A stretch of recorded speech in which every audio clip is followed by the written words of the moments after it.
Welcome to Ponchatoula Live, the show where we make it easy for you to connect with the people of Ponchatoula. I'm your host, Parker Layrisson, and I've got a great guest today that I'm so excited to introduce to you. Marshall Graves is one of my favorite people in all of Ponchatoula.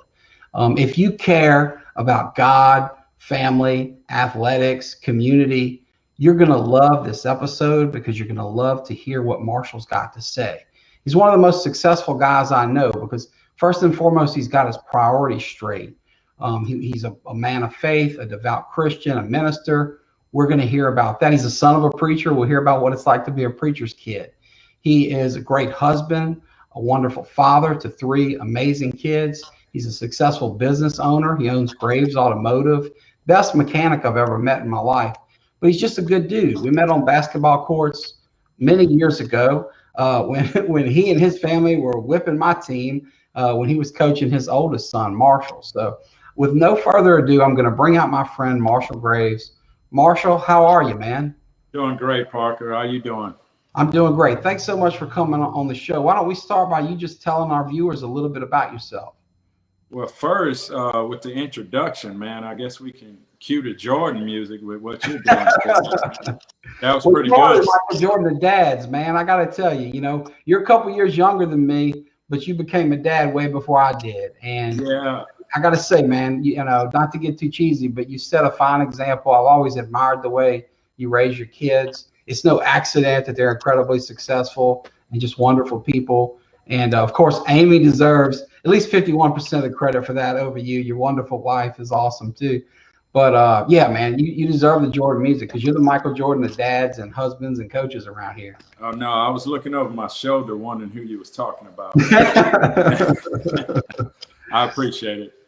But, for those watching, I'm Marshall Graves. I grew up here in Ponchatoula, and I've had a great experience here growing up. And I've had a lot of mentors and a lot of people that's, so important in the path that I've taken in this life, as far as business sense and, just the different things that, you have that makes who you are.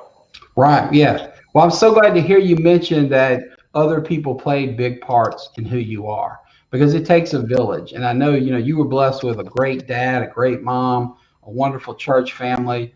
Your cousin Aisha is one of my favorite people in the world. So I know you got this big, wonderful family. But not everybody who has that appreciates it. And fewer still give credit to those mentors and influences in life. So I know our viewers and I look forward to hearing about that. Before we get into your story and talk about your path, as you mentioned, and those people, I want to let the viewers know that we have the ability to see your comments live as we're on the air here. And I'll do my best to pull them up on the screen and show them to you. So if you've got a question for Marshall, if you got a comment for Marshall, if you want to talk about anything, please put that in the comments below. We'll do our best to respond to them live on the air here during the show, because Marshall's a guy who's full of wisdom that he could talk to you about, just pretty much any walk of life. So with that being said, Marshall, you mentioned all these mentors, this wonderful path. Like me, you're Ponchatoula born and bred. What was it like being a little kid in Ponchatoula? And, what did you get into when you were a child running around the streets of Ponchatoula? Well, I'll tell you, with a father like mine who was very creative, man, I constantly had stuff to do. And your father, that's for those that don't know you, Pastor Bruce Graves, right? That's right. Longtime community leader, pastor, businessman, business owner in his own right. A great man. Yeah. So he was creative and he got you out. And what did y'all get into? Well, I mean, he poured a basketball court for one, just for me. He painted the lines on the basketball court, and he put MG on the court, so everybody walks to my court, they know it was Marshall Graves. That's cool. But some of my friends, and some of the guys that come over there, they would mess with me, and they said that MG stood for Mr. Garbage. So, so you know how that goes. Nickname to pick up as a kid, man. yeah. So I mean, there's some. If you talk to anybody in the neighborhood and around that play basketball, that's a court that we all played on. I mean, you could wake up in the morning and once the ball started dribbling, everybody was coming. This is the big paved court by your shop on 3rd Street, right? Yeah, by my shop on 3rd Street. I mean, it was. Silky Alexander, Serena, thank you. I see you say that's awesome. So, Marshall, you're picking up fans already here. Just the first. Oh, yeah. Thank you, Silky, for tuning in here. Appreciate you watching.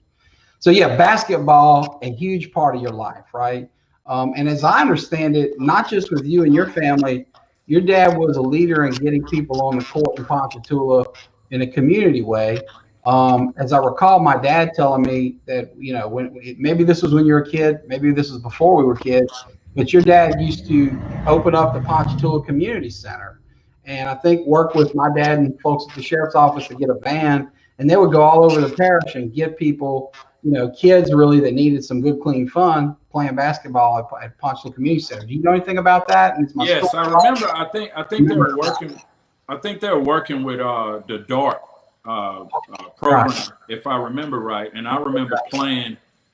I was young then, but I played, and we didn't know what was going on. We just know we got to play basketball. And right. Not knowing the big scheme of things that I would be involved in stuff like that as I grow older. So when you have adults in your life that sets examples like that, you kind of fall into that some kind of way. You never know that you're going to do it. And you might say, I'll never do stuff like that, but you just kind of end up walking right into it. But it was a great league and things to get people in there just to play basketball and get them off the streets, give them something to do. And we had competition was there. I remember Jermichael Young and a lot of these, great basketball players that came to this area, would be in there. And then you was playing in front of these other guys. And so you wanted to show out, and talk noise and all that good stuff. Right. I mean, it was really good.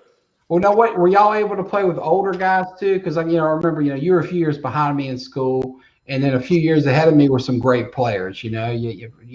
From Larry Terry's of the world that played professionally all over the world to just hometown heroes that had game. Who were some of the better players that you played with? You mentioned one. Anybody else deserve some props from those days? Well, I could name. I could go on and on for days with that. But I mean, you the guys my age, but the guys that came before me, you had Larry Terry. Yeah. Who, anytime I even got an opportunity to get on the court with him, I would try my best to beat him. But he was good. You had my cousin, who doesn't get mentioned a lot, but everybody in Ponchatoula knows him, Graves. Yeah.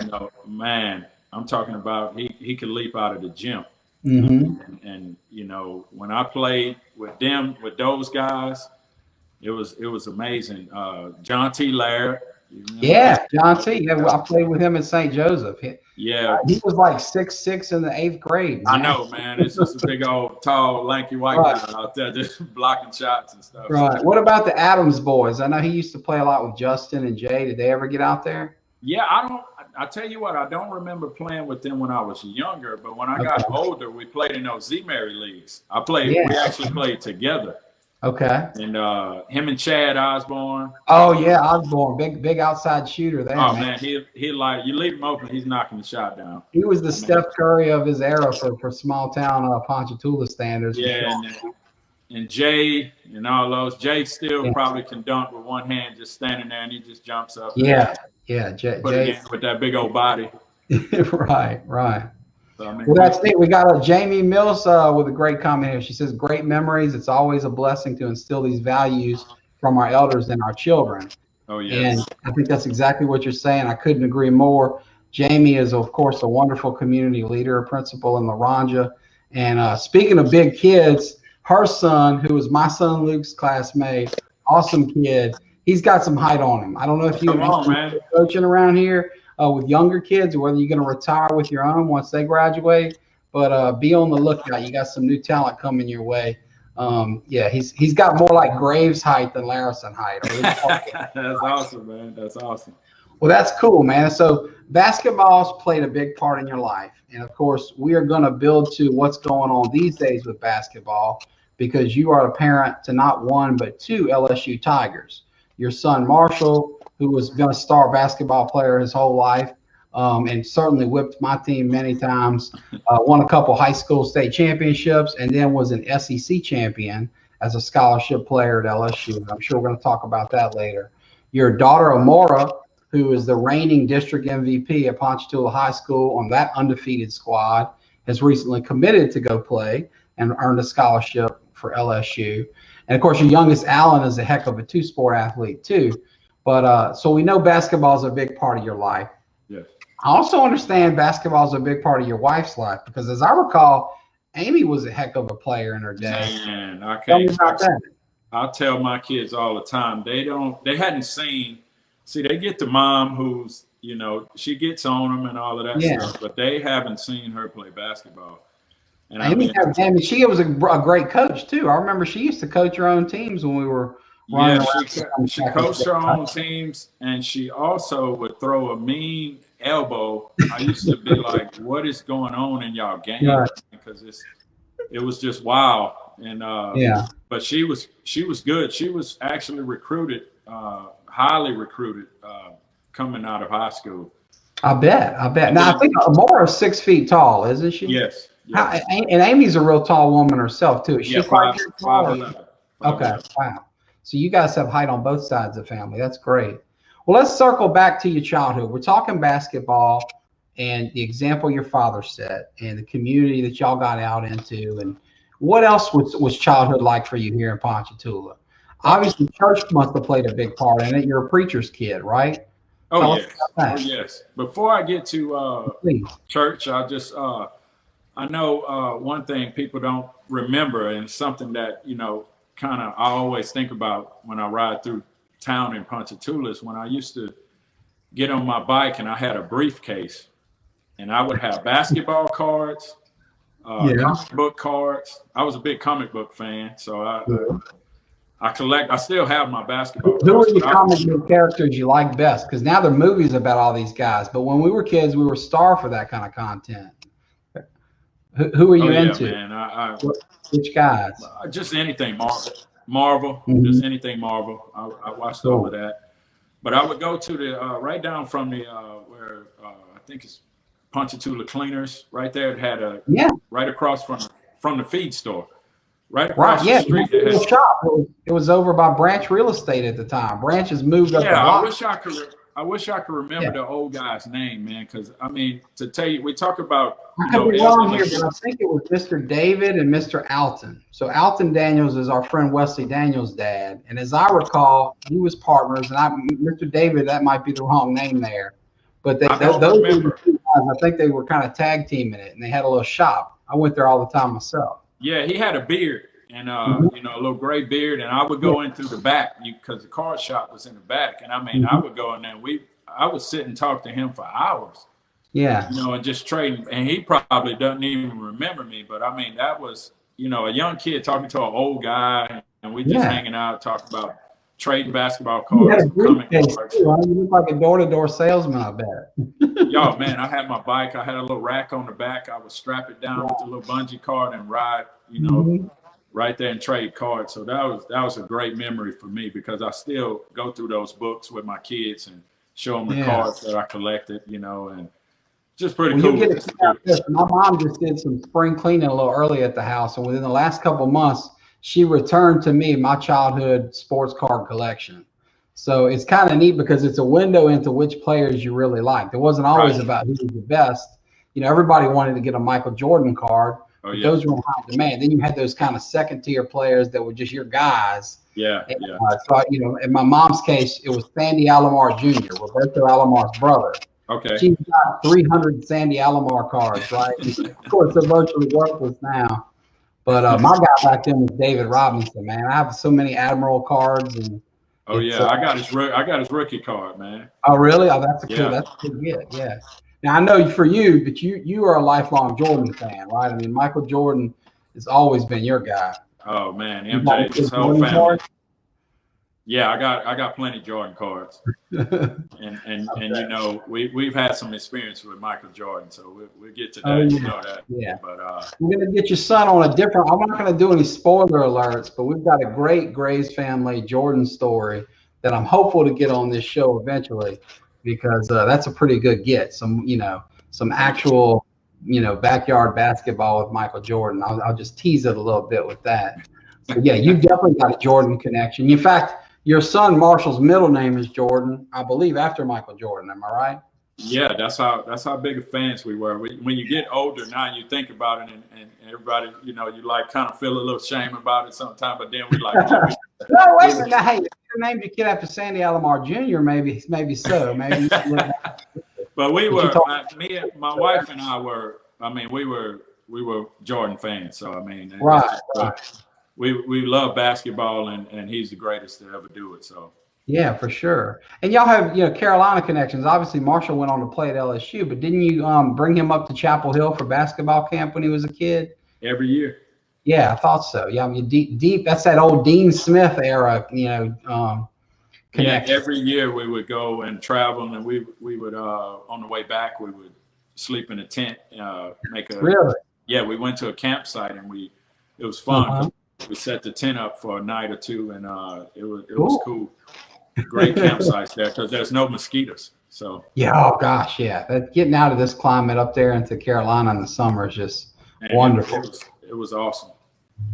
I want to pull up a quote here. Our friend Mark Verbois says, "I tell everyone how I shoot over all the Graves kids when they play for LA." That's classic Mark Verbois. Huh? I bet Mark leaves out the part that he says he does conveniently leave out the part that those kids were under 10 and he was in his 20s. But hey, man, look, Mark, same thing. Look, Marshall Graves, the son scored on Michael Jordan, right? He probably leaves out the part that the GOAT was in his 60s or whatever when it happened. Yeah, right. Any good lawyer will tell you that's just good advocacy, man. Keep that up. Mark, thanks for tuning in and watching. We're here with Marshall Graves, owner of Graves Automotive, local dad, preacher, all-around great guy. And so, folks, we're here with Marshall. We're asking him about his childhood. We've talked a little bit about basketball. We've talked a little bit about baseball, basketball, and comic book cards. What else do you recall about your childhood that really strikes your fancy you think that our viewers may enjoy hearing about?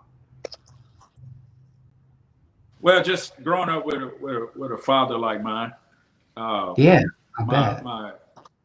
Tell us about your dad. My dad was. What did he instill in you? I mean, he instilled work ethic, man. When I say he can and perseverance, I learned work ethic and perseverance. Figure out how to figure out things. And obviously, I ran from being a mechanic. I never wanted. I worked everywhere else under the sun, and I came back in the shop. Really? Yeah, man. I had a lot of. So your dad owned the shop that's now yours. That's right. So growing up, you didn't just slot in right by him and love working with Dad till the day he turned over. Oh no, come on, man. We butted heads. Tell us about that story, that transition. So that might surprise people. We butted heads over everything. Come on, man. I'm the same person as him. So, and if anybody knows my dad, they understand that what I'm saying. Two bulls locking horns. Sometimes. Oh yeah, man. We lock horns, and but man, I love him to death because of what he instilled in me. I don't quit on anything. Right. Well, he's like you. He's a strong man. He's a great father, husband, minister. I mean, he's been pastor at his church for decades, I think. Right. Yes. And, just a really strong community leader. People in Ponchatoula know they can count on Pastor Graves. Right. Just a great example. He set, standing and just, teaching me. How to be a man, and I think we need more of that with our young kids, just learning how to, and, being a man doesn't mean that you just go around with your chest stuck out all the time. Well, let's talk about what it does mean, because I think we ought to share that right here. I mean, what example did your dad set, and what did you take away from him on what it means to be a great man? Well, you have to be there for your kids first and foremost. And most importantly, man, he set the great example of showing me how to put my faith in God. Amen. Understanding that there's things in life that may look like it may overtake you, or certain situations that may be hard. But if you have faith in God, you can overcome anything. And it doesn't matter where you come from, what the color of your skin is. You know, he's taught me that, man. He grew up in Little Flower projects, as you know, down there. Right. I don't know what they call it now, but he grew up there. And when I say he worked hard and earned everything that he has, you know, and I can't thank him enough for just setting that example for me. And you're right. He's been enormously successful and through such hard work, right? I mean, you and your dad both, before you work all day as a mechanic, you go and get, well, maybe it starts after, but you get on a bus and drive a bus, right? Oh, yeah. You're doing that. So it's like 2 jobs every day. And it's not just you and your dad, it's other members of your family, right? Your mom, your aunts, your uncles. Right. Talk about this bus driving tradition, because I think in Ponchatoula, you know, bus drivers are kind of like small town celebrities, right?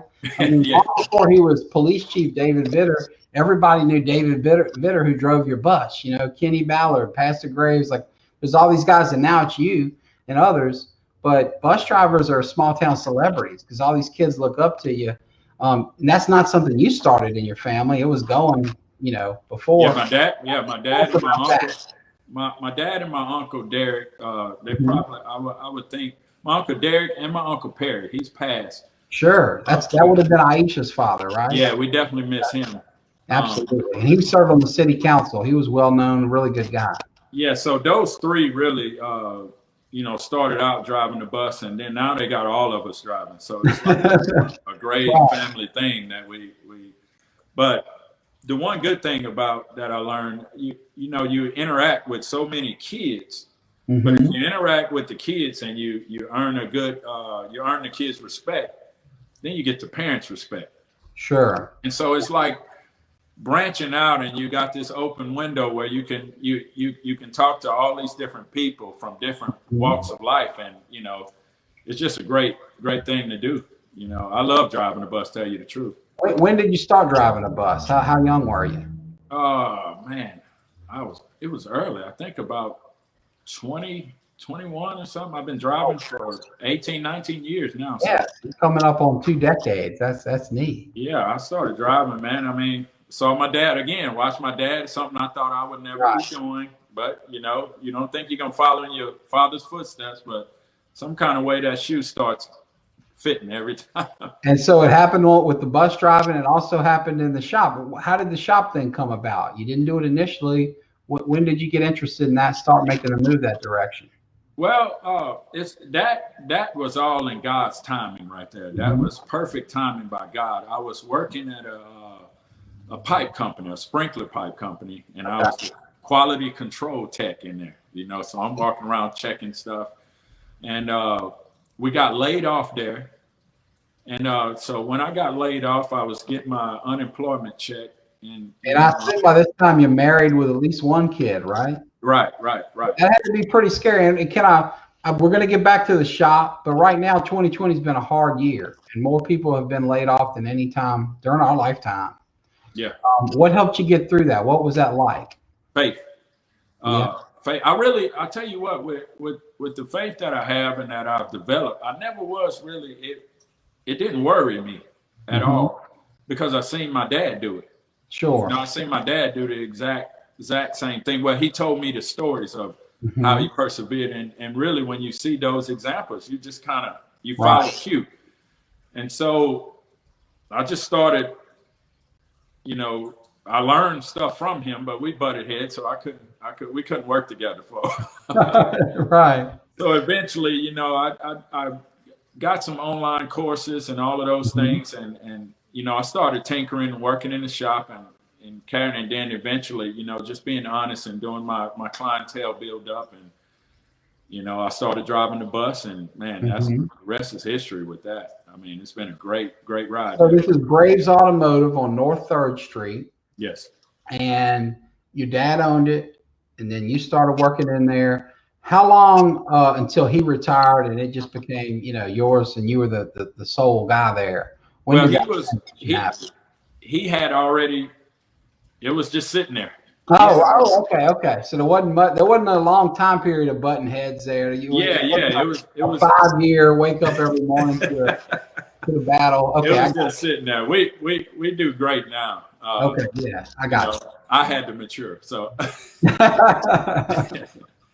Well, but yeah, he was already, out of there and full time in ministry, gotcha.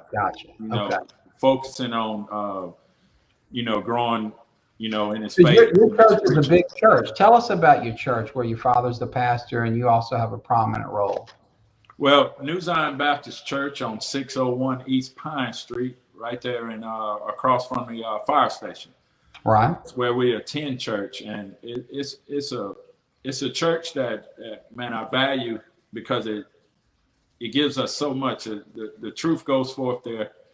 The word of God is going forth, and we have so many different things. We have that the gym there, our outreach center, where now that we got COVID, it's kind of we're not doing as much as we would be doing. But most of it, if you ask any kid in town, they know Monday nights are they come in there and hear me teach, and they play basketball. Wednesday nights we play basketball again, and they have to hear the word. Everything's kind of around the word of God. And then on Sunday, I'm going to say this jokingly, but it's kind of an example of how parents love their grandkids more than their kids. Because your dad poured you, as you said, a big, wonderful court in the yard. But it was outside in the rain. It was a half court, right? When your grandkids came along, and of course, it's not just for your grandkids. It's all the people the church serves. But they got a full gym, man. Oh, yeah. World class, man. Yeah, great point. That's how it works, man. The stuff that I couldn't get away with, they can get away with it anytime. Right. Yeah. So if Marshall or Amora or Alan ever see this, Papa loves you because he built you the big gym. Oh yeah, if they want to go to the moon, he'll try to figure out a way to get it. So. Well, your church is great about outreach because so I'll look up. Sometimes I'll be driving through town and I'll see you, Amy, and maybe a few of your kids, maybe not, but a ton of other kids. Y'all will be walking around town, man. Maybe tennis rackets in hand.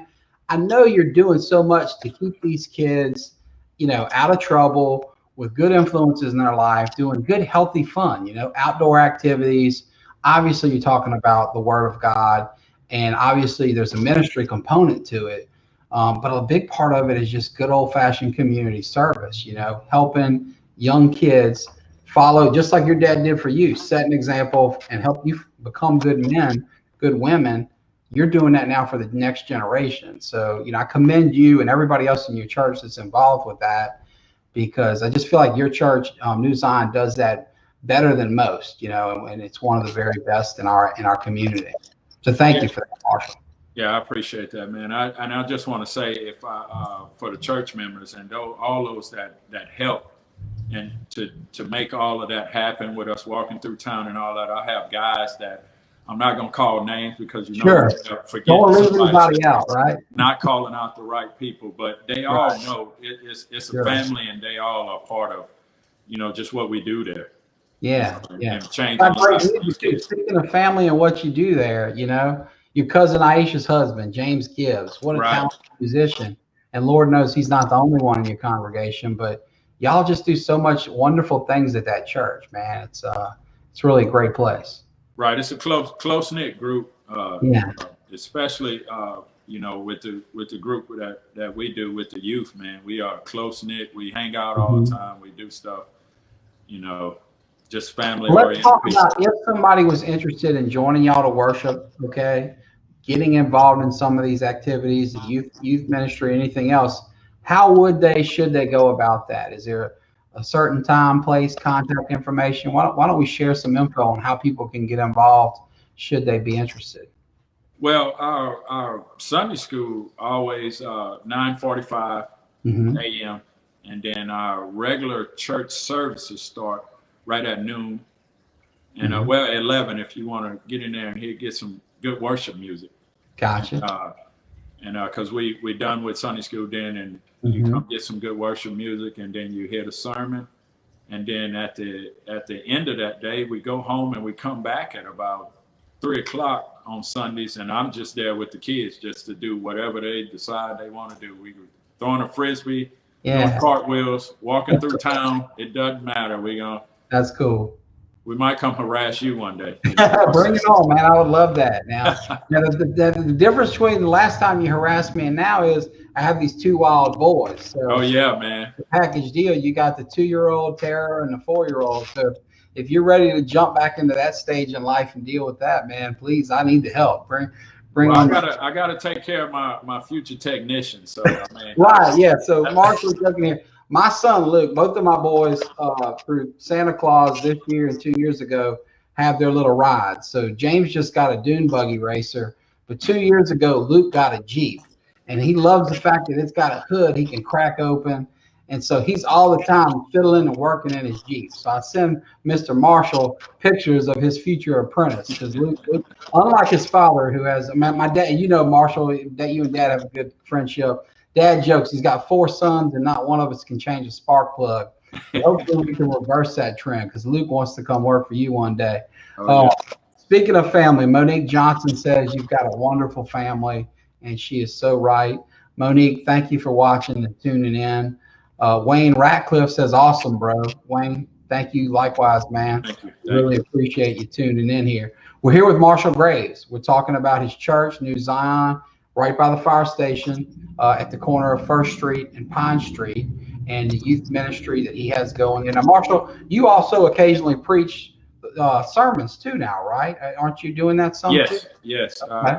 When did you start that part of your ministry? When did you start doing that? I don't remember exactly when I accepted my calling. Yeah. I think it's I don't preach so many sermons now till I kind of forget it. It hadn't been long though. Sure. But I mean, sorry to put you on the spot. It's kind of like asking you when you got married or when you became a dad. It's a big deal, but you're not exactly in terms of the timeline, right? The task is more important than the timeline. I tell my dad all the time, you know, when I look up there and he's sitting in that chair, you know, they got the preacher's chair right behind the pulpit. Mm-hmm. And when I look up there, it looked like the electric chair to me. I didn't want to go sit there. But man, I enjoy working. To be quite serious, I enjoy working for the Lord.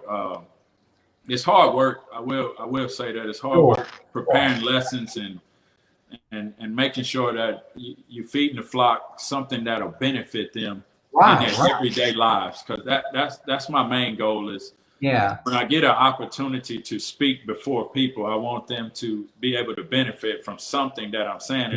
And I also want them to not even worry about me. I'm just a peon guy that God is using, and he can use anybody. I mean, I really admire your humility and your dedication to the benefit of the people that you're serving. You really have that servant spirit, and it's admirable. We're here with Marshall Graves. We've been talking about his life growing up in Ponchatoula, what it's like to be a preacher's kid, you know, trade baseball cards, get into basketball as a player, as a coach, as a dad. And you're talking about, you know, it's hard. And part of probably why it's so hard, Marshall, is you got 2 other jobs, right? You're driving a bus, you're owning and running a mechanic shop full time. You're an active father to 3 kids. Before we got on the show here, we were just chatting with friends, and you know, when you get off here, you're going to go watch a Mars basketball game, and you know, you're active in all of that, right? It's a lot on your plate. How do you juggle so many things? Because so many of our watchers have a lot going on. Most of us don't have as much as you, but it's a challenge to juggle whatever is on our plate, and you seem to do it better than most. So do you have any advice or tips on, you know, or just, you know, how to prioritize it? But you know, what's been the secret? Because I view you as very successful at keeping your priorities in line and doing everything that needs getting done, you know, plus some. Well, let me tell you, first and foremost, man, God, but second, I know that's one of those cliche answers, but here's the real answer. But it's true, right? So you start with the truth, cliche or not. Start with the truth, God. You know, put God in the middle of everything that you're doing. Right. But secondly, man, I married an awesome woman. You know, my wife does so much for this family behind the scenes, keeping everything rolling and going and getting the kids where they need to go. And you know, I just work hard and make sure they got gas to make sure they get where they're going. But, you know, I'm going to I'm going to be at all of my kids' games. I'm not going to miss one. If I do have to miss one, it's definitely an emergency or something going on, you know. Yeah. And it's always been the case from the lowest level of bitty basketball to the SEC championship level, right? Yes. Well, let's take your kids, if you don't mind, you know, and we'll go one by one because, you know, they're at different ages and different states. So Marshall just recently completed his career as a basketball player at LSU. And LSU won the SEC while he was there. He earned a scholarship while he was there. He played a huge role, as I recall, in the game that clinched the SEC title. I want to say he hit 3 or 4 threes that game. You know, just 12 points, man. 12 points in the big game. Yeah, I mean that was awesome. It was, you know, I'll never forget watching that. Let's start with him, and then we'll, you know, get down to the others. But what's that been like? So you've got a son now who, like you, is a retired player formally. I know he's still playing a lot of pickup ball, and he's doing a great job working at HARD, the Hammond Area Recreation District, the Chapapila Sports Park. But let's talk a little bit about Marshall's career playing basketball, your role as the dad and mentor, and just what was that like? And then we'll get to Amara and Alan. Well, I would like to go through and tell you all the hardships I had of raising Marshall and all of that. But I mean, we had Marshall at a young age, but I mean, like I said, I just began to work and I wanted to provide for that baby boy there. Yeah. And from that, Marshall has been such a good kid, man. All the way through, he's been, you know, I don't have great student. He was not just an athlete. He's not just he was a great student. A great young husband. I mean, a great worker. He does, you know, he's a great guy overall. Yeah, and he just was he took the cue from his mom and his pawpaws and all of our family that we have, you know, his my mother-in-law, all of them, you know, he took the hard work and the work ethic that he sees modeled all around him. And, you know, he had scholarships to go play at other schools. Right. But he wanted to go to LSU and you know, he had an opportunity to walk on there and he knew what it would take. And, you know, I was very proud of him of how much hard work he had to do because he put us through boot camp. He put me my other kids through boot camp and my wife. Yeah. When I say, what do you mean by boot camp? How so? Oh my goodness, man! He getting us, you know, all of us. We all work out together. So he decides to put us through boot camp that he went through at LSU. Oh wow! When Will Wade got there. Right. I'm just glad our court in the gym is not as long as the court at LSU and not as wide. Yeah. But I mean, we went through some strenuous training. I mean, to where there was some crying going on and some falling loud and some I want to fight you and everything else. Yeah, sure. Yeah, boot camp. But it was pretty cool to see all that he learned and what he had to go through just to get maybe 2 minutes in a game. Yeah, so, you know, you make a great point. So, you know, when you're in basketball, I mean, all athletics is tough to come up from one level to the next, right? I mean, you're talking to a guy who lost his job as starting quarterback when I moved from little conference to junior conference. He never even made the high school team, right? So some of us flame out earlier than others.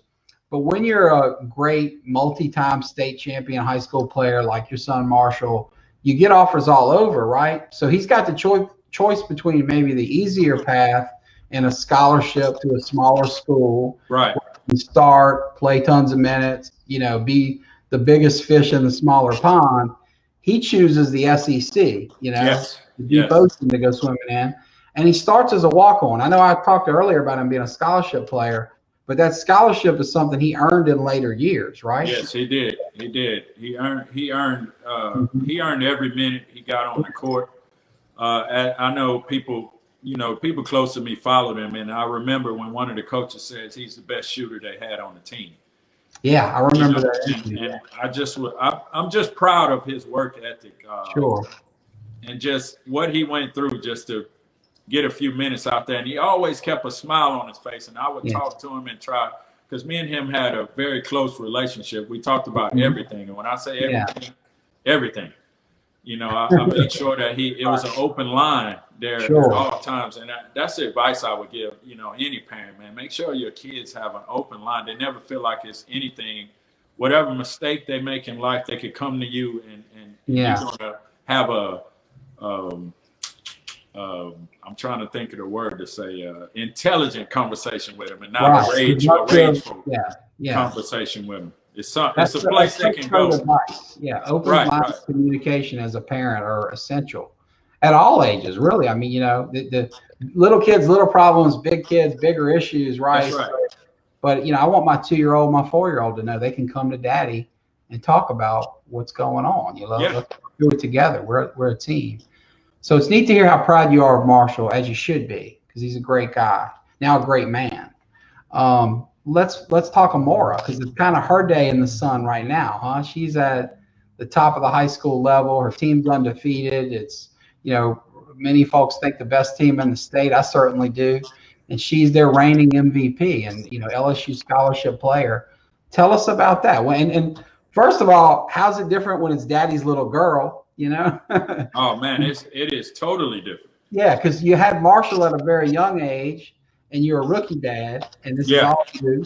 And now you're coming through with Amara, and it's different. She's your little girl, but it's also your second time around. So let's talk about the differences and, especially how special she is and why you're proud of her, because I know you are. Well, I'm very proud of her. I know, like with Marshall, what was different is, he's my son, firstborn. Hey, I don't feel like playing. No, you getting out there and play basketball. Let's go. You get on him. You get on him. Different. And Amora, totally different. I tell you one story that we tell everybody. When she was younger, signed her up for biddy ball like we do all our kids, and she can play, but she didn't want to play. So first game, my wife is coaching, and we get, they had the rules. You got to play all your players a certain amount of minutes. Well, my daughter didn't want to go in the game, but we had to play her. Whoa. Okay. Oh, okay. No, she didn't want to go in the game. She didn't want to come off the court in the second quarter or whenever they make the good players sit, but not at all. She didn't want to play. We couldn't start her. She didn't want to go in the game. So we found second quarter comes. We're like, baby, you got to play. We got to put you out there. She walks across the black line and stops, starts crying, and stays right there for the entire quarter. What? This didn't have anything to do with that story Mark Verbois was telling about how he dominated the Graves kids. Yeah, maybe it's Mark's fault, man. Mark was picking on this precious little girl. That's the story we're going to go with and stick to until he comes on to defend himself. So, wow. So she's just out there in the court. So you're dealing with a strong-willed young woman there, right? She knows what she wants and doesn't want from a young age. I think she got a little bit more of a Paw and me in her. You got the bullhead. Marco's got more Amy's temperament, right? He's more of a pleaser, go by the rules, and she's got a little bit more of your streak. It sounds like, huh? So long story, man. She started playing. She did good after about a couple games, and then she decides she's not playing anymore. Okay. So, a little time goes on, and then she decides to play again. Right. And we sign her up for biddy ball again, and she gets out there. They win the little biddy ball championship. And then after that, I guess we were on her too much about playing because we're a basketball family. Right. But we didn't force our kids. But we always ask our kids, if this is what you want to do, we're gonna be on you. You gotta give it your all. And so she decides she's not playing anymore. This was about 2 or 3 years, maybe 2 years. I'm not playing ball anymore. Well, just a quick commentary on the first, stop, because it sounds like it's mid-season, or really you told the story, it's mid-game when she's like, no more, I'm done, right? So you got two levels of thinking here. Amy's out there, and as mom, you want what's best for your kids, so you got to get through all that. And, of course, that's most important. But as coach, her best player is not playing, right? Exactly. It reminds me, we share a buddy in Mark Perrin, right? And you remember Mark and I used to coach in those leagues. And 1 year, our best player was perhaps the best player in the league that year, Wallace Scott. I don't know if you know Wallace. He's also a young minister and great Yeah, guy. I remember Wallace. I know But Wallace. Wallace had game, and in Ponchatoula youth basketball, you're blessed if you got kind of two guys that can dribble and shoot. Exactly. Very few, so you're not deep. And I remember you giving your team the rah-rah talk, and it's like the rest of the team, like, where's Wallace? Where's Wallace? We can't win. And this is in the playoffs. And Mark's over there giving an impassioned speech. We don't need Wallace. You guys are a team. You know the plays. You can do it. And of course, it's all show. It doesn't mean any of it. But then the giveaway that he didn't mean any of it was when Wallace strolled in 5-10 minutes late. He goes, "Oh, thank God, Wallace, you're here. We lost without you." And the rest of the team's like, "What?" So I can relate to this complicated emotions that you got going because it's your daughter, but it's your best player too. You need her on the court. And I know your wife's like you. She's competitive. She wants to win. Definitely. She can get competitive, man. Once So she starts going. when did the switch turn and Amara got this love to where she not only wants to play, but she's never coming off the court. Basketball becomes a passion, and she's going to hit the level she's at now. When did that kind of fire build in her? Junior high. She got in junior high, and my wife coached her at lab school for I forgot what year that was, but she played at lab school for a little while, and then we decided when Marshall went to U High, we decided to send Alan and Amara to Champ Cooper out there. Okay. And so she started over there at Champ Cooper, and at first she was kind of skeptical and everything, and then it had some naysayers, and she's like me. When naysayers come calling, she's gonna prove them wrong. Prove them wrong, yeah. And so, they started saying she couldn't do this or that and couldn't shoot and all this kind of stuff. And that right there, after that, yeah, in my opinion, is when it clicked. When she was like, okay, I'm gonna prove everybody wrong. And boy, did she! I mean, she's big time. She can do it all, And then, of course, that's why she's the MVP. That's why LSU and everybody else recruited her. She's a star player. Yeah. And so from there on, she started dominating. She started playing good. I mean, with work. I mean, I don't want kids to think you just walk in there and you just dominate. Now she put some real hard work in. Just like her brother. Yeah. Well, that's neat. Well, what else would you like to share about her before we move on to your baby, who's no baby? I'm looking up at him like that when I see him because Alan's, a foot taller than me now. But anything else you want to share about Amara before we move on? Oh man, that's my baby girl. I love her to death. Don't anybody cross me when it comes to my daughter. So I can share that. we know better than to go there.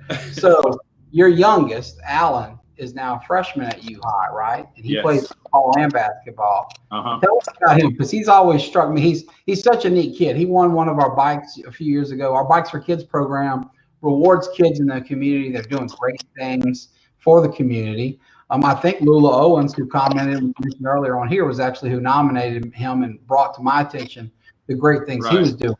He's in the choir and he's serving through the church and doing all these wonderful things, in school, outside school, etc. But he's always seemed to have a big smile on his face. He was just a, kind of positive kid. And also kind of seems like more of the bruiser of your gang, right? I don't know if it's a perception that's no longer accurate, but as a young athlete, he seemed to have more, heft to him. And the third kid kind of comes along with that nonchalant attitude. Just kind of, it's I don't care, whatever you say, whatever. And Alan, but man, I tell you what about him, he is he kind of just gets out. I could be yelling from the sideline, Alan, correct your shot or bend your knees a little more. She kind of looks over there, and the next shot he takes it the exact same way he did last. Yeah. So he's got his own challenges, huh? You come through with Marshall, and he just does everything you say, and you think you're the perfect coach, perfect dad. Oh yeah. Alan's not revealing the truth in your method, huh? But I will say, Alan is he listens. He listens, but he listens in his own way. He's never disrespectful. Yeah. And he has the biggest heart. Yeah. Alan has a heart for just people. He loves to be social. Alan is the social one.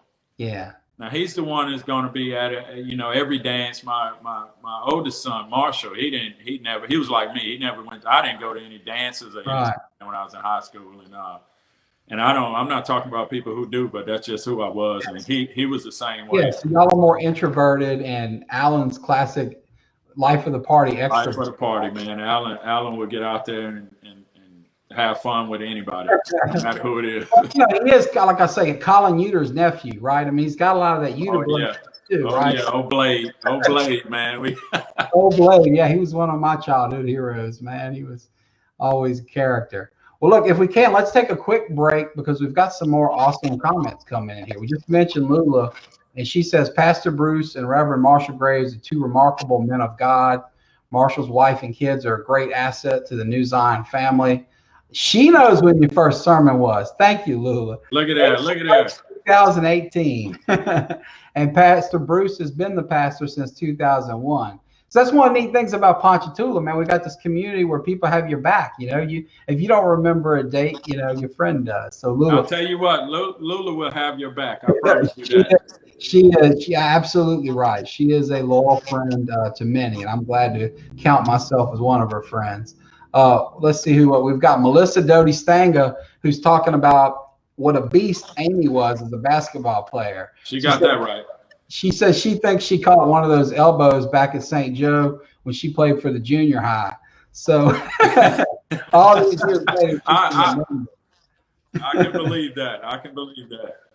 Cheney Phillips, or Papa C, as he's known in my family to my nieces and nephews, says that he appreciates the insight into our community. Papa C, thank you for tuning in. We appreciate you, and I'm so glad you're watching. Let's see. Verboy says a comment here. I don't know if he's going to defend himself against my allegations earlier, but he said his favorite thing about the Graves family is 9 out of 10 times, if you see one of them, you see them all. That's it's true. So true. You guys, you long before Wolfpack was like a thing in social media and on TV. You guys were together as a pack. They're always respectful, cheerful, and gracious. Well said, Mark. You couldn't have said it better. Thank you, Mark. Thank you. As long as he's known you and Amy, he says y'all have been that way since day one, and I absolutely agree. Lula's back in action here to say that Marshall can sing his butt off as well. So is that right? Now, I know Alan is a musical talent, right? We were just talking about Alan. My understanding is he's doing really well with the music. Does he get that from you? Is that Alan? I don't know who told you that. No, am I wrong about that? Well, you know what? Maybe Lula was fibbing a little bit in that application to get him that bike. I'm kidding, Lula. I know you. Most likely, folks, my memory is off on that. Maybe she just said he was in the choir. She didn't have to say. Alan has that he can sing now. He has that tenor. He has that tenor voice, man. He got that deep. Now, Verbois did come on here to defend himself, and boy, I tell you, you think he's the lawyer, not me. He says he pleads the fifth. Mark, that's Mark, man. That's Mark. That's my boy there, man. Yeah, you're spending too much time with me. Lula says the Graves kids are beasts in basketball, and she can't wait to see what's in store for Alan. Amen. And I'm finally glad to see you getting some love for your bus driving, because I know you are great at that, and your kids and your parents love you. So Quan Lachey says best bus driver ever. Oh yeah. And, the kids love you, obviously, they're saying here. And let's see here. Vernita Gay White Graves. That must be your aunt, right? Yeah, man. That's my aunt there. The best nephew ever, man. So you're getting love from all over. I love all of them, man. I love all my bus kids, man, too, man. I really do. We clown all day on the bus. Well, look, I've waited way too long to talk in more detail about your business, because we mentioned earlier your story of how you got to Graves Automotive, right? I want to do briefly just a quick plug for you, because you have basically fixed every generation of my family's wheels. We were joking earlier about Luke and his Jeep, but you know, whether it's Brandy and me and our Hondas, or my dad and Bree and their F-150s, or even Dad's 1940s World War II Willard Jeep. That's mine. It all, young, old. For me, domestic imports. I mean, we've broken every kind of car under the sun over the years. And I know you to be an incredibly talented mechanic. So I want to say that. Why don't you tell our folks a little bit about what you do, what kind of vehicles you fix, what kind you shy away from, so that folks can do business with you. Because Graves Automotive, we're lucky in Ponchatoula to have a world-class mechanic right here on 3rd Street, you know, a step away. So tell us a little bit about that and what services you provide, and And well, I'm at the dead end of North 3rd Street. It's a small shop, my slogan is quality service at a reasonable price. I hadn't went up on my labor rate in years. I'm still under everybody pretty much. yeah, you are underpaid. Last time I hired you, I thought, I was happy to get the good price, but I'll say, man, don't Everybody tells me that, man. But God, I tell you what, God, it's good to be a blessing, when you can. And I tell you what, God has provided for me, in ways that I can do that. Mm-hmm. And so I continue to. I enjoy doing mechanic work. My grandfather, Marshall Graves, who is that's where I get my name from. Okay. Yeah, Marshall Graves. It's just in our blood, man. I mean, we all, as you know, my Uncle Derek, he works on things and right. Buses. I mean, he fixes buses.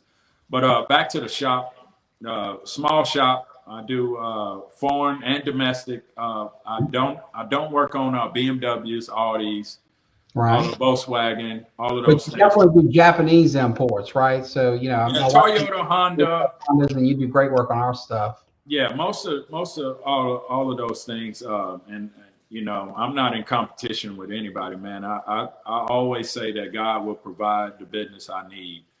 I don't really get in competition with people like even in town, Car Wash Depot. I send most of my alignments to them. When I do front end work, I get the alignment done at Car Wash Depot. Yeah. So I even outsource some of my things. A lot of the shops. Jimmy's engine repair. I send a lot of the people who need engines done. I send that work to him, and B&B machine shop. These guys that I'm naming, and one guy that I want to name, is Tommy's. I know everybody know Tommy. Yeah, sure. Across from O'Reilly. Man, that he got sick, and so he's not working anymore. But my prayers go out to him. And he was a great friend. I mean, I could call him anytime, and he would take the time, because when you're a mechanic, very well liked guy, very well respected guy, and it's always good to have somebody that you can, you could talk to. I talked to my dad, but Dad is out of the shop, so some of the newer things he may not know, but he's still there. I could call. That's my first call all the time. Yeah, if you call him carburetors, he's got it down all day. There you go. He's not going to know the modern computer stuff, probably. But I could always call Tommy and talk to him, and he would give me the best advice on anything. Anytime I call him. But so my slogan: quality service at a reasonable price, and I'm always going to be honest with you. I'm never going to cheat you, and I do business that way. Everything I do, I'm going to do with honesty, and I'm going to tell the truth, and I'm not going to price gouge you. Yeah. Well, that's all true. Reasonable price, absolutely 100% honest, but also you're doing great work. And I found, Marshall, you've always been very quick by mechanic standards. Look, only people who have a worse reputation for doing things slow than mechanics are lawyers, right? I try to be, man. I try to be. I don't think you do it. And you also go the extra mile. I can remember my wife breaking down, and you drove to her to get that car and take care of her and make our family feel secure, and just as a husband who couldn't be there in that moment because I was out of town or at work across the lake, whatever, it meant the world to me. And that's the neat thing about doing work with local folks that and trust on a community level, as opposed to just any kind of national chain that has policies that don't let people do stuff like that. Anyway, I'm glad you talked a little bit about your work. You're humble, probably to a fault, too humble, in my opinion, about how great you are at that. But thank you for sharing that. More comments here. Tamara Lewis, look at that. My good friend Cortana's beautiful. Oh, yeah, man. I love it. Local legend. She was, man, when I got to Ponchatoula High School, she was running the show. Yes, she says so. So she loves the Graves family, and thank you for sharing that. We're so glad you tuned in. Please give your baby sister Cortana my love. She and I sat next to each other in homeroom for 4 years, so I've driven her crazy many times over. Yeah, they've been part of my family for a long time, man. They're just great people, man. I tell you, that's and like we were talking about earlier with your dad and mom, her parents, Miss Pat, Mr. Joan, just great people raising great kids, and now they're doing the same. It's just another example of generations in Ponchatoula Right. doing well. Oh, she says yes, she will do. Tell Cortana. Thank you for sharing that. Diana Morgan here says Marshall is awesome. Thank you, Diane, for tuning in here. Marshall, I have kept you longer than we agreed to, and I know you got a ball game to get to. So we're about to close down, and as we do, I just want to ask: is there anything that you want to share with our viewers? Anything you want to talk about? Anything important to you on your heart that you'd like to share? Because now's a great opportunity for you to do that. I guess with the time that we're living in right now with the pandemic and everything, and Parker, this is an awesome platform that you have given us to, bring the community together. This is really good. So I want to commend you first. Well, thanks. It's just fun. It's a lot of fun. It beats being at work during this hour. So yeah. So I mean, and I like to say just. With closing out that during this time, I think we need to take more time to listen before we speak. We need to take more time to listen to someone else's problems before we speak. And then we'll be better equipped to actually come together and mend some of these, rifts that we have amongst each other, in nationally all over this world, man. I think if we take more time to listen to other people, you don't react fast, because the first thing come out your mouth is usually not good, when somebody's coming at you wrong. But a lot of times if we all just slow down and actually listen to the other person and really kind of try to put ourselves in their shoes, whether we would agree with them or not. Yeah. Let's try to listen to them and bring about some solution and changes in this world. That's great advice. The power of listening. God gave us 2 ears and 1 mouth for a reason. I agree. So, let's act accordingly. Well, Marshall Graves, thank you so much. It has been a tremendous honor to spend an hour with such a good friend. And I'm so glad now that the people of Ponchatoula can get to know the guy that I've grown to love and admire and really, care for over these years. So please give my best to Amy and the kids. Good luck, Amara and the PHS Green Wave tonight. Let's hope you stay undefeated. I'm knocking on wood. The whole town is rooting for you girls. Please continue to kick butt. And to our viewers, Happy New Year. We will be back next Thursday, and I can't wait to share more Ponchatoula Live with you. Thank you all for tuning in. God bless.